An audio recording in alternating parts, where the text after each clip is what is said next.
Kompli toħroġ fid-der il-problema ta' nuqqas ta' spazju fl-Isptar Mater Dei bid-dewmien sabiex wieħed jinqeda qed ikompli jiżdied ma' kuljum li jgħaddi. Numru ta' persuni żvelaw kif bħalissa l-Isptar Mater Dei qed jaffaċċja problema kbira ta' nuqqas ta' sodot hekk kif hemm madwar mit-anzjan li preżentament qed jokkupaw spazju f'Mater Dei minħabba li qed jistennew sabiex jittieħdu f'dar tal-anzjani. Apparti li din is-sitwazzjoni ġiet rappurtata f'diversi ġurnali, professjonisti li tkellmu ma' Net News spjegaw kif numru ta' anzjani li għandhom bżonn ċertu tip ta' kura dawn mhux ikollhom fejn imorru meta qed jinħarġu mill-isptar u għalhekk qed jispiċċaw jibqgħu jokkupaw sodda f'Mater Dei li diġà huwa affullat sakemm eventwalment isibu post f'residenza tal-anzjani u allura dan ifisser li l-problema qiegħda wkoll fid-djar tal-anzjani hekk kif l-istennija sabiex persuna ssib post qed tieħu x-xhur. Dan apparti li ħafna familji ma jkunux jistgħu jipprovdu l-kura id-dar stess u għalhekk jispiċċaw mingħajr ebda post fejn dawn jistgħu imorru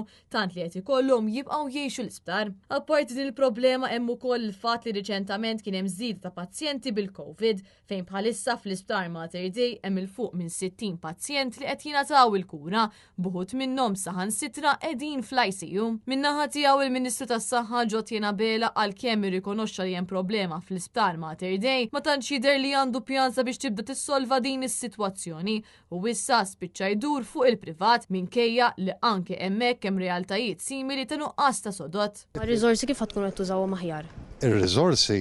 huma riżorsi umani, aħna għandna pjanijiet biex il-pazjenti jiġu streamlined aħjar sewwa ġol emerġenza bl-intervent tal-kura primarja kif ukoll din il-ġimgħa stess ħa toħroġ talba